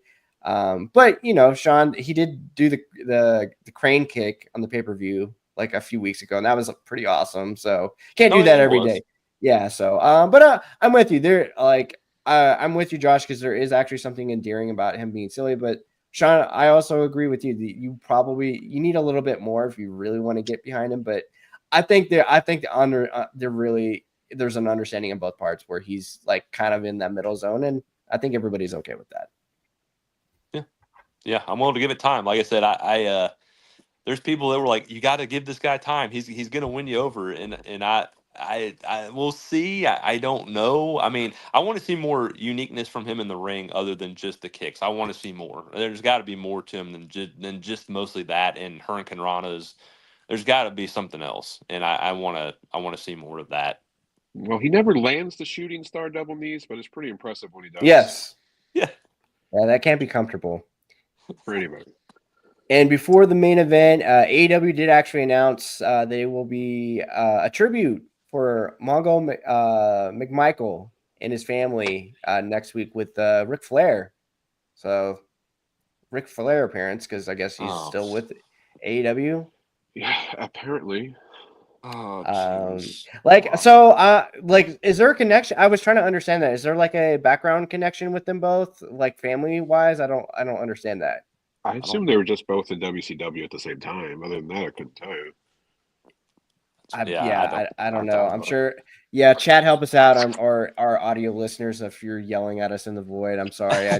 I was trying to understand the thread, and I'm sure that like there has to be a connection. Maybe they were really good friends. I don't know. Like, maybe that's probably something for Wade to let us know. I just wasn't really familiar at all. And speaking of Wade, Wade does live shows. If you want to join him live on YouTube, he's available. He's doing live shows Monday night, Wednesday night, and Friday for Raw, Dynamite, and SmackDown. And I know from time to time he will do the PLEs and pay-per-views on weekends as well. I'm not really sure what our weekend crew is looking like for this weekend for Backlash. Sean, are you doing that? I'm not smiling awful big over there. No, I cannot take credit because I would love to. I am actually probably won't end up watching it live anyway. I'll probably have to go back and watch it because I'm doing some stuff that night, so I'll probably have to go back. And so I don't know. Brandon can't do it because he's got stuff going on. Yeah. So I'm not sure who's doing the show. I'm not really, I hope somebody is though. It'd be fun to go back and watch it. I'm sure this would be the one time Wade reaches out and says, "Brian, Backlash, are you in? Brian. Let's go." I mean the 5 card. God, like that card. Ugh, Like I get to watch John Cena for 35 minutes and Randy Orton in 2025. Well, the rest of the card is pretty good, but that definitely hurts it for me. I'm like, oh, do I I need the mean, rest of the to card over includes again? Pat McAfee and Gunther. So which I'm intrigued by that. The No. promos have been awesome. the They've been promos have awesome. been You great. say I what know you it's want. so frustrating because the matches shouldn't be happening and will probably be bad. we're once everybody I don't accepts know. we're in our sports entertainer phase of Gunther. I It's just disagree. kind of I disagree. Pat McAfee's good in the ring. He's been when he's done I it. know. I He's hate been that good. too. I think it. I mean, I want it to be quick though because I do think Gunther needs to. Yeah, if this Right, goes, he shouldn't be good in the ring. Yeah, in this Sean. match. My problem is this is probably going to go 12 minutes, and know. it I needs to know. go about 5. Yeah, at the McAfee most. can have one hope spot, I and hope just one. But if this goes 10 minutes, then I don't know, buddy. I don't know. I mean, I would say the Lyra and Becky match Yeah. was probably the best match on that entire card, but everything for sure. else. Dom Penta's going to be good. I mean, Dom's been great. Dom's been great. I mean, I don't want to get WWE, but Dom's been great. And the 4-way. I mean, I didn't need another 4-way, but the 4-way is going to be good. I mean, it's going to show off Fatu, and he's a big star, so it's going to be good. I mean, Yeah, I would say at least like the mid-card titles are featured on the show. That's a good thing. Yes. But the only bad thing, Sean, is like these 5 cards for WWE sometimes they're like reverse Tony Khan because even with 5 matches, they are still like 3 hours, which should not be a thing. Well, 3 hours is better than 4. Oh no, I agree. I agree. But like when each of the match, like if John Cena and Randy Orton go 35 minutes, that's like that's 5 hours in real people time. So I don't know if I really want to see that. And for our YouTube listeners and watchers, if you can please like the show, comment, subscribe, smash that subscribe button. And for our audio listeners, please leave us a 5-star review on Spotify, Apple Podcasts, and wherever you find your podcast. We'd really appreciate it. And I think now, gentlemen, we were at main event. We the hit it. Event. We're there. We're there. Why did they have to say which member of FTR? Just tell who freaking is. Like, why do we have to be a member of FTR? Like, very exciting. Suspense, Sean. A suspense, Sean. Both equally exciting. Yes, both equally shining. But I think that Dax was a good choice for Daniel Garcia here. That very dynamite energy for this main event, just like chaotic. I don't think Dax was I don't think Dax was searching for the 5 stars here. This was just like stiff. Did we need blood in this match? Really? Did we need blood in this? I think it kind of no, but I'm willing to at least entertain the idea because if Daniel's this upset about like they did try to break his neck, Sean, like they gave him 2 spiked power drivers, so wouldn't you want a little revenge? No, I mean, no, I would definitely want revenge. I mean, power drivers mean nothing in AEW. They do it every match at this point. So that's what's annoying about the one thing I'll distribute. AEW does a power driver every match and people just kick out of it. Where WWE, they actually make it a serious thing where if you do it, you don't do it for like a long time. And that's what I like about WWE. They make moves feel important where AEW just has a move and it's just like, just a power driver. He kicks out, he hops up after one. Just drives me kind of crazy, but that's just be fair. Garcia won his match last week with a pile driver. Yes, he did. Max Caster, thank you very much. Oh God! Right, of course, a pile driver. Well, then you ruined it by saying Max Caster in like 2 seconds. We're having fun. And to be fair, FTR did actually bloody up his best friends too, which I love how they killed 2.0 in like 2 seconds and Daddy Magic was just gigging everywhere. That was actually really fun. Let's see. But yeah, no, very chaotic match. I mean, chops, drop kick. I thought Garcia was killing Dax on the outside because those drop kicks where he was hitting, he places him against the chair. I kind of like that bit and just kills him. And he's lining up against the LCD board each time. That looked like it sucked. Yeah, for both of them. Yeah, that looked like it super painful. Did he hit a lot of them though? It looked like he missed. It was a lot like of them. 3. It was 3. But did he hit Dax with any of them? It looked like he kind of missed them with a couple of them. He just kind of like Just kind turned of his rolled next body to when he him on was. a couple of them. Yeah, I was like, "What are Yeah. you doing? Like, hit him if you're gonna hit." Yeah. That's Yeah, the wrestling. third They're one. not trying to hurt each other. Yeah. It's a work, Sean. It's a work. Dax did actually grab the ring bell to cause a Wait! distraction. That's why they didn't ring the bell at the end of the match. Oh Oh, yeah, that's right. They threw the friggin' see, bell. I didn't even Long-form think about storytelling, that. Oh boys. my God, see, because they took the ring bell. That's smart, Josh. Okay, didn't even Thank think you, about Josh. that. It's stupid, but at least it almost makes sense. Yeah, it kind of, yeah, it kind of makes sense. So Dax grabbed the ring bell, which allowed Stokely to distract the official, and Cash hit Daniel with a clothesline. Daddy Magic actually came out to uh, kind of just take Cash out of the equation. They went to a commercial, final break of the night, and basically they were just beating the crap out of each other with chops. Dax actually pulled off the turnbuckle pad, hit Garcia on the pad, got a near fall. And this was actually really cool. I don't think I've ever seen this. 3 consecutive superplex spots in a row. That was actually really cool. It took forever though, and and superplexes are getting overdone too in AEW. They do it. It feels like every match. I mean, it was In cool. It was wrestling, something in general, different. there's too many. Yeah, no, they did it uniquely. Like it was kind of cool because we hadn't seen it before, and I'm glad you said that because it was unique. It was different. And because Dax is not a small guy either. No, So that's why I'm just like, shit, I couldn't do that. And I couldn't because lift him once. yeah, no, not at all. Because it kind of gives vibes of us. Because it gave vibes kind of like Seth Rollins doing the superplex Falcon Arrow kind of stuff. But then the fact that he kept on getting up, I thought that was actually a nice little touch. So they start brawling out in the kind of in the fan area, and they go behind the commentary table. Dax is trying to cause crap to Nigel, and he looks at him, knocks his headphones off. Tony's like, "No, man, don't do it." And then he did it again, and I think Nigel. What did Nigel say? He called him bald or something, or said something about his hair. I can't remember. Yeah, I And missed then it. I missed it, Dax pushed him, and then that really got Nigel up in arms. Stokely and Dax were trying to cheat, and then basically Nigel caused a DQ. But even though it was everything was kind of called off, and everything broke down. So Babyface has actually stood tall, and I guess this is leading to a tag match between Daniel Garcia, Nigel, and FTR. I don't. Probably. Okay, Yeah. for a paper. Hey, you know what? A pay-per-view tag match? Sure. It's a tag Why match. not? You got to take a hint. You got to get them announcers in the ring. That's where the money's at.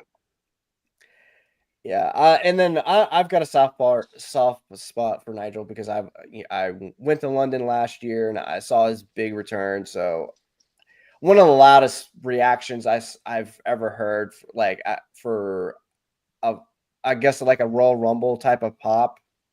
That I was so happy to see him back, and he looked great. I still really like the match he had with Danielson.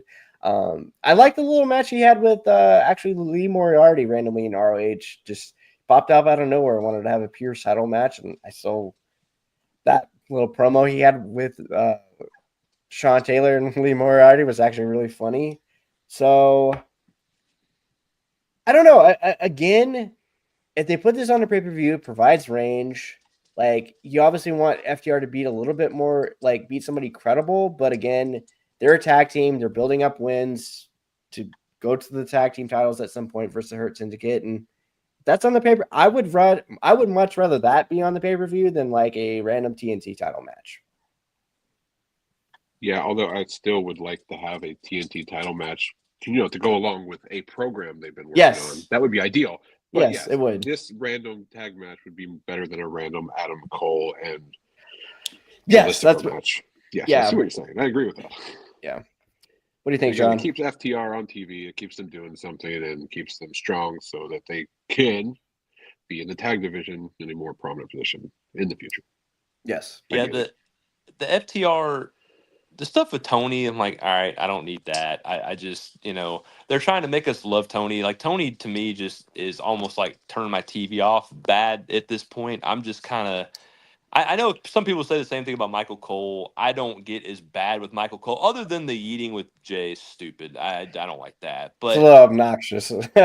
but with Tony, it's just like, oh my gosh, it's so over the top. But I don't need him to get involved with anybody. Like, just leave him out of it. You can get heat on other people. Why does it got to be him? But the FTR, if they do him with Daniel and Nigel, I mean, it's fine. I mean, FTR obviously will go over, but FTR as heels have been good. I like them as Mhm. heels. There's more life in them than there ever had been going into this. They were just sinking. I mean, not they weren't sinking because they're good wrestlers and I mean, I've always liked them, but I remember how WWE fumbled them. Vince fumbled them so terribly when they were in WWE. There was really something there, and I don't know what he was thinking, and some of the skits he had them do it was ridiculous.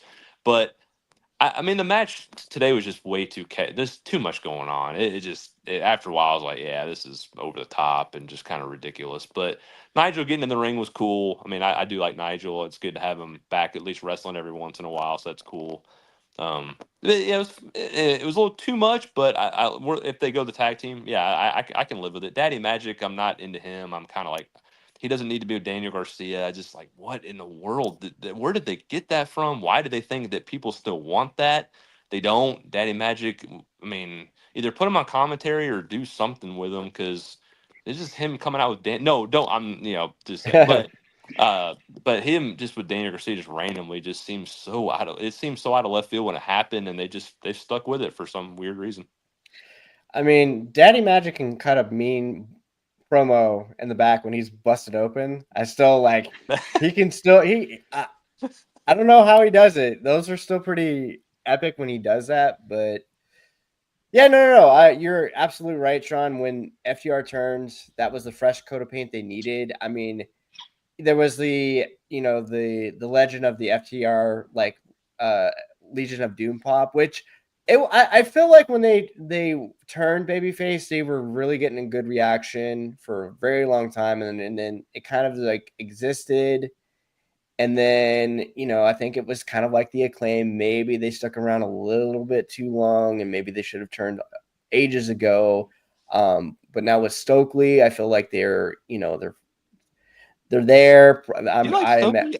Do you like Stokely with them? I don't know if I like Stokely with them. I mean, I think it's okay so far, but I don't know. It still feels a little. He adds he adds something different to like the cheating element to their group, which Okay. I don't hate that. I actually liked Stokely's little interaction with Tony on Dynamite. I thought that was actually really I thought that was, decent. And it's kind of weird, Sean. I get it, because you look at it and it's like, huh? Them two with this guy? Like, this doesn't really make any sense. But I'm willing to see like what because I know we're just in the infancy stages of this, so I don't really know what's gonna happen. And Stokely's made it clear that he's just like the agent, he's gonna like look out for him. So I don't think he's gonna really do a lot of the talking, because I want to hear more promos from like Cash, because I think Cash is a really good promo when he's allowed to, get the stick. I would say just like it's going to be interesting right now. What do they do until All In? Because it seems like they're going to be paired against Christian and Copeland at some point. Which, hey, I want to see that. I want to see it because I'm going to be there. It's going to be weird. It's going to be awesome. I just can't believe that they would actually be against Christian and Cope in 2025. But it's kind of like it's a weird ecosystem right now, because they're heels, the Bucks are heels, the champions are these badass like tweeners that are pretty much baby faces right now. So it's like, what do you do with the tag team titles? I don't know. Yeah. I'm curious with the MJF stuff with them, because I do like the Hurt Syndicate. They're obviously over. I mean, I like both guys. They have to be careful about the way they do this, because MJF just has been feeling like such a I don't know. I don't like him trying to kiss up to them like, oh, I need you guys we need to be together. Like, it just felt weird from the start. And then if they, like, let's just say Lashley says you're in Wednesday, right? You're in with us, which just seems weird to me that MJF would want to be with other people unless he did like a Pinnacle like he did initially and then it flopped. They dropped the ball on it. And then if MJF ends up screwing them over, they look stupid for falling for it.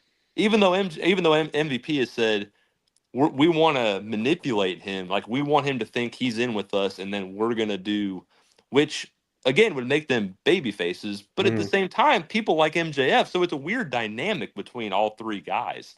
It's very weird. I mean, they've got to figure out how they're gonna play it because it could go well, but it could totally flop and go really poorly too. So they got to be careful. I don't know. Where do you guys think they're going with it? I think they should just say no, you're not in it. But I don't know. I feel like they're going to let him in for some weird reason. Yeah, go ahead, Josh. My assumption has been this entire time that this ends with MJF picking up a tag team partner and going after the tag titles. The subtext of him wanting to join the group at all is that he just wants their muscle to help him get back to the world title, which is great. That's a very MJF goal and a very MJF way to approach a goal is to try to find a shortcut. And then two big guys are a hell of a shortcut. So I don't see him as like whining and sucking up to him. Like he's trying to manipulate them into helping him get what he wants. But yeah, I think Sean is right in that there is playing with danger there because every time MJF tries to get joined, the crowd really wants MJF to be accepted into the group and cheers for MJF, even though he's supposed to be the heel in this situation. I know all the stuff MJF. He's too talented for his own good, and that's the problem. It's like he's like Billy Gunn. He's needlessly talented. Like he's too talented for his own good. Like when he does this, everybody just wants to kind of cheer him. I don't know this for a fact. I had a theory. I don't know if you guys saw this. You saw, who's officially a free agent now. That is a former associate of the Hurt Business.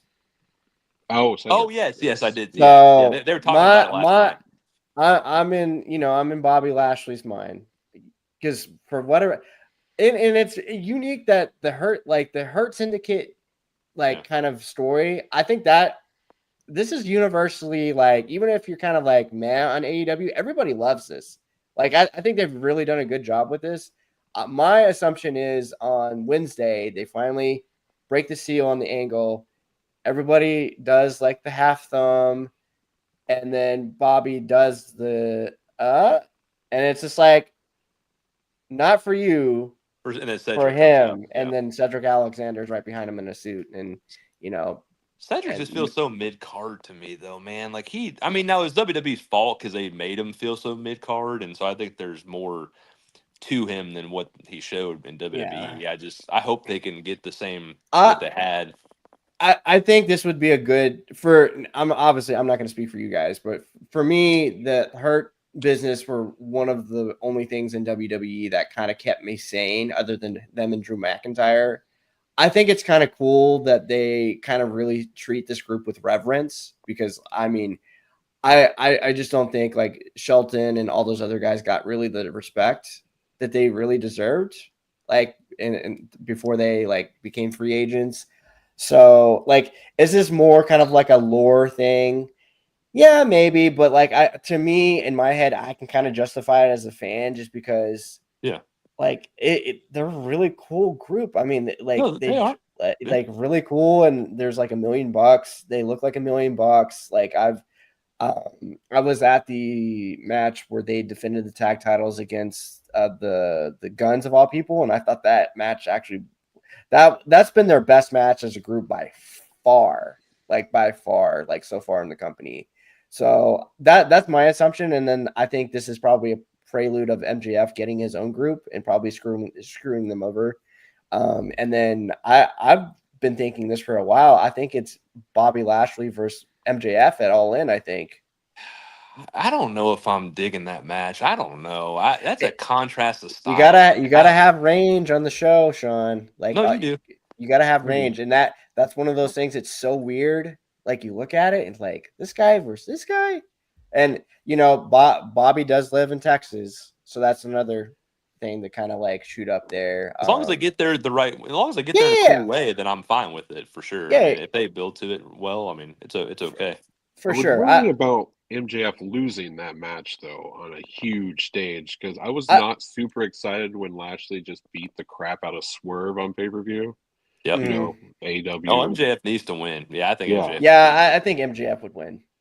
Yeah, I thought Swerve would win. Swerve shouldn't have lost to Danielson, but that's a whole nother story. Yeah. That's a whole you could list story. that whole series of matches that Swerve shouldn't have lost. Yeah. Some recently at Dynasty, but No, I think Bobby would be okay losing because MJF would cheat. So he'd like hit him with the ring. I think it'd be fine. But I think you kind of put that in a nice little. I mean, I don't know if I want Lashley going more than. You don't obviously want that going like an Ospreay like length, but if that goes a nice little 10, 15 minutes and MJF cheats, or maybe his new faction that he introduces, I thought there was also possibilities where maybe he could just, align with the FTR and Stokely because he's got the relationship with Stokely. Yeah. I mean, I don't hate it. I mean, Wardlow is kind of just existing. Like, oh gosh, Wardlow! I don't need Wardlow. Do not do Wardlow. He is not good. I do not want Wardlow on TV anymore. I don't remember if Wardlow's good or not. No, he's not. Good. I couldn't tell you. I haven't seen him in 2 years. He's not.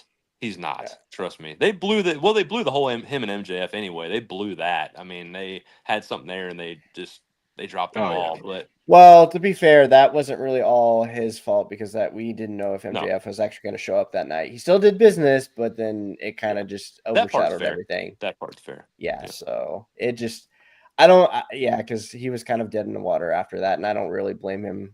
They tried still. I mean, at least that AEW was like, well, like we still believe in you, kind of thing. It just didn't work out. Like hypothetically, if you were to have a heavy in there, like let's say we do MJF versus FTR, who's the heavy, or who's the fourth guy? AEW doesn't have a lot of heavies floating around. They really don't, because I think people have really got because people now like Hobbs now is a good baby face. I'd keep him face for a while. Right. Big Bill, obviously, people are behind him. We got to keep him a face for a while. There's only two guys you would even something important. Unless you want to put Big Bill in it, I mean, I guess you could. I mean, if you want to than him paired with Jericho. Hey, we're already moving up in the world, so there's that's true for that. No, I mean, no, if you could keep, because you could eventually still, it would make sense with that, him being a heavy, and then you could still build him being a face over time because MJF could do something to him down the line and make, or who they could add, who popped up on Dynamite and did an ROH cameo, Von Wagner. Don't put this stuff into the world, man.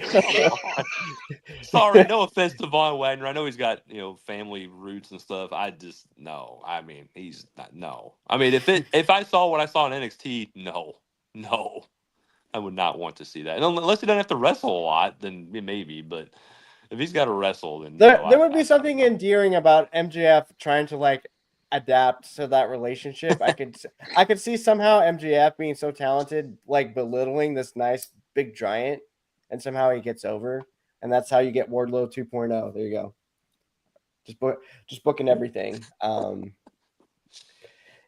Yeah, I mean that was Collision. I'm sorry I wasn't reading. Let's actually read some comments here real quick from Derek Mitchell. It's interesting that the tag team champions, the Hurt Syndicate, is in an angle with MJF, only credible team, and FDR's going against Tony Schiavone and Nigel McGuinness and Daniel Garcia. Yep, that's true. That was my one kind of I guess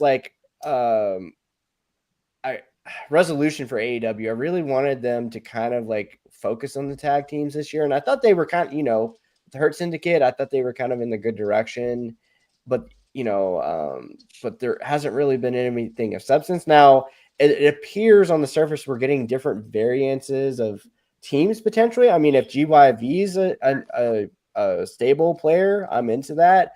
I mean, the Young Bucks actually look in the mood. They look in shape. They look like they actually want it. It looks like they found the dogs in them again because these past weeks, I can't remember the last times they've looked this sharp in the ring. Yeah, they brought it in the ring, although I still have no idea what their characters are doing or where they're going with any their of that. characters are all over the place. I just can't. I just don't like. I mean, and then they've been kind of dealing with the Death Riders, like, oh, they're in on. I mean, and I'm like, I don't like their characters really at all right now. I mean, they're great in the ring. I mean, we know that. I mean, but give me some true character development with them and make it feel something. It just doesn't feel anything for me right now. Yeah, you would like a little bit more at some point. I'm not really sure what the direction. Well, I don't know. I thought potentially on paper that they were trying to set up some type of dream tag team match versus Bucks, Hangman and Swerve. I thought that's what they were kind of leading up to, because there was like this kind of understanding where Swerve and Hangman are trying to like not forgive each other, but just accept like, hey, you were an a-hole, I was an a-hole, like, can we move on, kind of thing. And then, Swerve admitted that he was in the wrong for like going into his house, and then Swerve, Hangman kind of referenced him in the promo. I don't really hate that as an option. You would want Swerve in a little bit more, something more meaty, but I think there is a lot of emotional like storylines to actually go through. And like, if you could just imagine that first hot tag that they get as a tag team, like the roof would blow up Arlington if they actually make that match. But that's where I've thought they've been kind of leading up to going into July. So there's a lot of talent there's too much. They need. I think they need to stop bringing in talent. I think they've got way too many people on AEW TV right now. Like, there's only so much room. Strowman. I agree, Sean, what you're saying. So my question is, real quick for you guys, and then I know we're almost at 2 hours. Amazingly, talking about Collision, man. It was a good show. No, well, it's certain spots. It was a show, but I think, who do you guys think ultimately beats Moxley? Because I think it's got to be. I know people are making a compelling case for Hangman, and I understand it. There's a compelling case to have Paige want to be able to win this. I just think Ospreay, you got to do the trigger now. You got to pull it. Ospreay is the star of this company. He's just awesome. His promos have gotten so good. I never thought his promos could be that good. They're really good. I mean, yes, his matches, as much as I love Will Ospreay matches, and trust me, I love them. I mean, the no selling does drive me a little nuts, because you just know you're getting it, and that's what you see with the Will Ospreay match. You're going to get some of that, and it's baked in. I've learned to live with that now, because I know that's what we're getting. But he's the biggest star in AEW. You have to pull the trigger and have him win. Even though I don't like him, I would have wished it had been somebody, a heel that had been as good as Moxley can be. This storyline was so bad for so long. I wish it could have been a better way to do it. But pull the trigger, Ospreay. But what do you guys think? Are you with me on Ospreay winning it? Yeah, I mean, yeah. Go ahead, John. Or go ahead, Josh. I was just gonna say, the Moxley storyline has been so bad, which is bad, obviously, but in a way it's good, because at this point, whoever beats him, the roof is going to blow off the place, just because it's finally over. Like, they could put Alex Reynolds over, and people are like, yes, finally, they did it. Shout out to Alex Reynolds. Right. So yeah, like you said, either Hangman or not MJF, either Hangman or Will Ospreay, the most popular guy.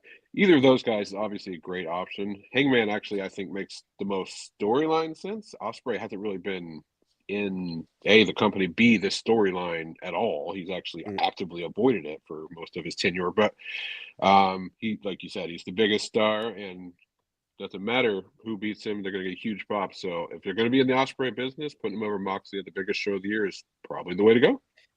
Yeah, Sean, I think I agree with you. Now, I could see potentially, like, I wouldn't have Ospreay lose, because I've seen some people kind of pitch like, hey, what if you do some type of Cody Rhodes like arc with Ospreay? And I'm just like, I don't know. Like, you wait that long? Yeah, I know. I don't know if they're back in London for All In next year. You can maybe make that case. Well, the good thing is, God willing, somebody could take the title off Moxley before then, so we wouldn't have Moxley be a 2-year champion. So that there's I that. wasn't pitching that. No. No one wants that. The good thing about ultimately being a main character, they don't. If you're the main character of a universe, you don't need the title. And I think Hangman's to that point in his like career and arc as a character, he doesn't need to be champion. No. And I think he, to me, is still one of the, I've had conversations with Wade and others on the site about just like how I personally feel like Hangman pitch. He is the main character of this entire universe to me. I just feel like I emotionally like relate to him. I feel like his promo last night was great. It was great. He's a person. Like he's an anxious millennial cowboy, and I know that sounds silly, but he's like open about like how he's up at night. He's like stressed out of being a dad, and I think about that promo where he was like hitting his head, trying to gig himself, like when he had that feud with Moxley. He's in a place right now. Hangman can win the title next year and be fine. Like there's so much other stuff that Hangman could be involved in, like the feud with the MJF. That stuff was great. That didn't have the title. Like I was at that brawl in Texas where they just friggin' brawled for 20 minutes, and that was one of like, and a good brawl in wrestling is such a contrived thing at this point. That was one of the best brawls I think I've ever seen, like in a wrestling setting, because that was, you could feel that like how they hated each other. And Hangman, I think he doesn't need to be the guy. Like he's the guy in a sense, he's the main character, but Ospreay can be the guy. Like let Ospreay be the guy that has the 45-minute main event matches. Like let him do that. Like let him do all the media. Like he was saying, he wants to grind. I think he wants to prove a point. And I think I would be open to either person, be quite honestly, because it's a good problem to have. Yeah. Now, because like in my head canon, Sean, I'm thinking, okay, what if Hangman wins to Owen and he's against Moxley, and then you get kind of like screwy Death Rider stuff, but then it's like Swerve that helps him and it kind of gives him like a nod, like Nick Jackson did when he won the title, and that's how he wins the title. And babies go in the air, Hangman wins. Texas Cowboys, there's that. But like Josh was saying, I mean, anybody that beats Moxley, you're gonna get an explosion. I do worry this is like you're one of your biggest shows. You cannot send the crowd home like pissed off, because if Moxley beats Ospreay, oh gosh, woo, boy, you're gonna have some real. You think you thought you had some mad people when he beat Swerve? Boy, I might not even watch Dynamite the next week. Honestly, I might be like, screw this. Like I'm done. I mean, this storyline's so bad. You can't keep this storyline going past All In. You just can't. There's no way you can do that. Yeah, with the right mind. Yeah, but it's a good problem to have. I mean, like Hangman, like I said, is the best. But I think, Ospreay, even though, like you said, Josh, he hasn't really been in the Mox story, which in a way is good or bad. But I mean, he's been away from it, but he's still compelling. He's still a compelling character. I mean, you still get behind him. You want to see him do well. And I didn't know what I would see because, again, I didn't see a lot of his matches until he got to AEW. I was the one like, get on the WWE, let's again, but I see him in AEW. I saw, like, I wanted to see it develop, and the more I've seen him, it's like, man, I just think this fits him. This fits him really, really well, and he's done good on the mic, and I think this is his time. I think he needs to win. Yeah. Anything else, Josh? No, it's hard to argue with that. I mean, Ospreay winning the belt All In would be at least an ending to the Mox storyline, so I'll take it. Yeah. This was fun, guys. I really enjoyed doing this, man. This is a lot of fun. I mean, yeah. I haven't talked to Collision, and gosh, I mean, not that I've really had in my mind a lot of reason to.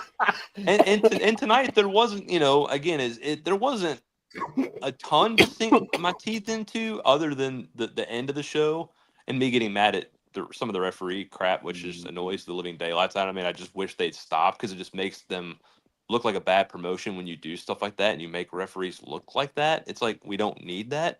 But Willow Marina, sign me up. I mean, it's going to be good. I just think there's better ways to do finishes like that. I do. I'm sorry. So, Josh, what I'm hearing is Sean would love to fill in for either one of us when we need a sub for writing about collisions. Is what I hear. Sounds about right. Yeah, all right. Sign you up for the hit. We'll start you off with hits and misses, and then have you run down through collision. Oh man, Now, collision's easy to write about, but those one times you get promos, that's the time it's kind of a pain in the ass. I will say David did do it. I mean, shout out to David. I hope everything's okay with him, but he did do a really good job on those. Even if I didn't agree with his grade, like he'd have a B+ grade. And I'm like, really? That was a B+ show? Like, really? But he made it interesting and fun to think about. So that was good. Yeah, I'm still trying to fill those big shoes, so I'm trying. But guys, thank you so much for hanging out with us. I really appreciate everybody on YouTube watching, listening. If you're audio listeners, thank you so much. Sean, Josh, thank you so much for listening. This has been the AEW Collision recap show, and we will see you next time.